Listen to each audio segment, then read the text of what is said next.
Assalamu Walaikum. Hello friends, how are you? Welcome back to my another video. In this video, I am going to show you how to fit frame to text in InDesign. Let's get started. At first, open your Adobe InDesign software. Then open your document. I am already open my document. Now select the first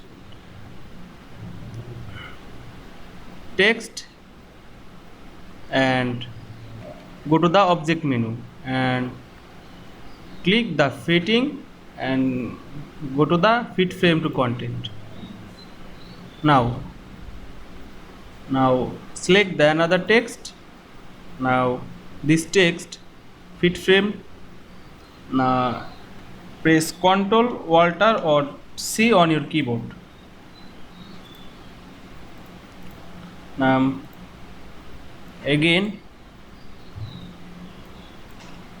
fit frame to text this text. Now select the text box and press Ctrl Alt plus C on your keyboard. Now you can see fit frame to text in InDesign very easily. I hope you enjoyed my video. Please like, comment, share and subscribe my channel. Thanks for watching.